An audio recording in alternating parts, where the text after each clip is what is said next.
Good morning everyone. तो आज के इस वीडियो में हम लोग क्लास 9th भूगोल का चैप्टर 4 जलवायु का एक टॉपिक है चक्रवात। हम लोग चक्रवात को मानचित्र से समझेंगे और ये पूरा चैप्टर जो है ना हम लोग मानचित्र से पढ़ चुके हैं। देखो यहाँ पे जो है ना सबसे पहले मानचित्र बनाया गया, उसके बाद नीचे में नोट्स लिखा गया। ये पूरा चैप्टर को हम लोग डिटेल से पढ़ चुके हैं। अगर एक बार इस चैप्टर को इस तरह से देख लेते हैं ना तो कभी जिंदगी में दोबारा किसी और से पढ़ना नहीं पड़ेगा। तो आप जरूर देख लीजिएगा इस टॉपिक को। तो आइए हम स्टार्ट करते हैं चक्रवात को। सबसे पहले समझते हैं कि चक्रवात होता क्या है और चक्रवात की उत्पत्ति कैसे होती है। समझ गए? देखो चक्रवात क्या होता है। चक्रवात आप लोग देखे होंगे, जिसे साइक्लोन कहा जाता है इंग्लिश में। ठीक, आप चक्रवात आप लोग देखे होंगे। कब देखे होंगे? तब जब जानते हैं आप छोटा होंगे, जब कहीं देखे होंगे कि यहाँ पे जो है ना गोल गोल ऐसे हवा घूमने लगता है और बीच में इसके कुछ आ जाता है, जैसे पत्ता पेज, तो वो भी जो है ना साथ में घूमने लगता है। हम लोग जो बोलते हैं आम बोलचाल की भाषा, हम लोग तरफ तो इसे भूत बोलते हैं कि देखो भूत उड़ रहा है। अर्थात ये जो साइक्लोन होता है ना उसको हम लोग भूत बोलते हैं। आप लोग क्या बोलते हैं कमेंट करके जरूर बताइएगा। तो आइए हम समझते हैं ये साइक्लोन का उत्पत्ति कैसे होता है। तो देखो साइक्लोन उत्पत्ति होने के लिए सबसे पहले लो प्रेशर होना होगा। लो प्रेशर मतलब क्या? निम्न दाब। निम्न दाब किसको बोलते हैं? जब हवा गर्म होके ऊपर उठने लगेगी ना तो उसको बोलते हैं निम्न दाब। और जहां पे निम्न दाब होता है ना उसके आसपास का जो उच्च वायु दाब होता है वहां से हवा चलने लगती है। वहां से क्या चलने लगती है? हवा चलने लगती है। लेकिन हवा चलने से पहले थोड़ा सा हम फेरल का नियम समझते हैं।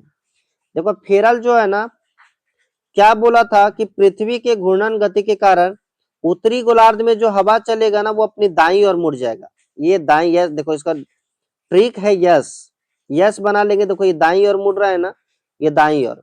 तो वही बोला था फेरल कि जो उत्तरी गोलार्ध होता है ना वहां पे जो हवा चलती है, व्यापारिक पवन चलती है, वो अपनी दाईं ओर मुड़ेगी और दक्षिणी गोलार्ध में अपनी बाईं ओर मुड़ेगी। और भारत जो है ना उत्तरी गोलार्ध में है, तो हम लोग उत्तरी गोलार्ध का चक्रवात पढ़ते हैं।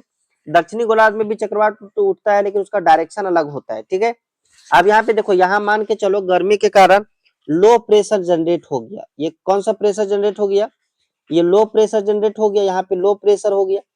अब क्या होगा कि जिधर से हाई प्रेशर है ना वहां से हवा चलने लगेगी।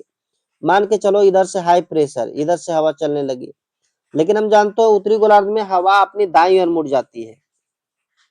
तो इसका दाईं किधर? जैसे मान के चलो आप इधर से ऐसे चलते हैं, इधर से चलते हैं, तो आपका दाहिना हाथ किधर जाएगा? इधर जाएगा ना, तो ये हवा इधर मुड़ जाएगा। ये इधर उच्च वायु दाब से इधर चला, मान के चलो इधर ऊपर उच्च वायु दाब था, ठीक, तो उधर से हवा चलेगी तो दाईं ओर मुड़ेगी तो इससे हो जाएगा। इधर से उच्च वायु दाब से चलेगा तो दाईं ओर मुड़ेगा तो इससे हो जाएगा। यहाँ से चलेगा तो दाईं ओर मुड़ेगा तो ऐसे चलेगा। अर्थात क्या हुआ, यहाँ पे देखो ये हवा जो है ना गोल होने का कोशिश कर रहा है। मतलब ऐसे चल रहा था वो ऐसे चलने लगा, ऐसे चलने लगा, फिर ऐसे चलने लगा, ऐसे चलने लगा। ऐसे करते करते जो है ना ये हवा गोल चलने लगता है और ये गोल चलते चलते जो है ना ऊपर उठने लगता है, क्योंकि जानते हैं बीच में निम्न वायु दाब है और निम्न वायु दाब के कारण जो है ना ये हवा ऊपर उठने लगती है। और इसके ऊपर में जितना भी जलवायु होगा, अर्थात जितना भी मानसून जलवाष्प बना होगा, वो जलवाष्प अपने अंदर में ले लेगा और जिधर ये चलेगा, जिधर ये आगे बढ़ेगा, जिधर ये टकराएगा उधर वर्षा होगा। अर्थात ये जो पूर्वी तट है ना, पूर्वी तट, यहाँ पे भारत का जो ये पूर्वी तट है, यहाँ पे ज्यादातर जो वर्षा होता है ना वो साइक्लोन से ही होता है। किससे होता है? चक्रवात से होता है।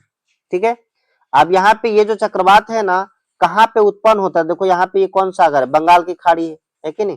तो अगर पूछा जाए कि भारत के पूर्वी तट में चक्रवात से होने वाला वर्षा की उत्पत्ति कहाँ से होती है, तो यहाँ पे जो चक्रवात की उत्पत्ति होती है वो बंगाल की खाड़ी में होती है। ठीक है, और इसका अगर डायरेक्शन पूछा जाए तो क्या हो जाएगा? देखो डायरेक्शन इसका एंटी क्लॉकवाइज हो जाएगा, है कि? देखो इधर चल रहा है, इधर से घूमने की कोशिश कर रहा है, ऐसे ऐसे घूम रहा है कि नहीं? तो इसका घड़ी के विपरीत दिशा हो जाएगा। इसका डायरेक्शन क्या हो जाएगा? घड़ी के विपरीत दिशा। यही बात लिखा हुआ है कि भारत में चक्रवात प्रायः बंगाल की खाड़ी से उत्पन्न होती है और पूर्व से पश्चिम की ओर गति करते करते हुए भारत के पूर्वी तट से टकराकर वर्षा कराती है। ठीक, अगला है कि बंगाल की खाड़ी में चक्रवात सितंबर अक्टूबर में उठती है क्योंकि उस समय निम्न दाब का क्षेत्र होता है। देखो सितंबर अक्टूबर में होता क्या है, हम लोग जानते हैं कि भारत में जो है ना सूरज कब होता है? भारत में होता है, देखो यहाँ पे ये भारत है, यहाँ पे होता है जून में, ठीक, और सितंबर में जो है ना विषुवत रेखा पे आ जाता है और विषुवत रेखा पे ही समुद्र है। तो यहाँ पे जो है ना जब विषुवत रेखा पे सूरज होता है तो यहाँ पे निम्न वायु दाब होता है सितंबर अक्टूबर में, निम्न वायु दाब हो जाता है। और जिधर यहाँ पे उच्च वायु दाब से हवा चलेगा, इधर उच्च वायु दाब से हवा चलेगा, नीचे उच्च वायु दाब से हवा चलेगा, इधर उच्च वायु दाब से हवा चलेगा, और ये जाकर के गोल हो जाएगा, जिधर ये चल दौड़ेगा उधर जाके वर्षा कराएगा, है कि नहीं। तो वही बात लिखा गया है। देखो यहाँ पे क्या लिखा गया है,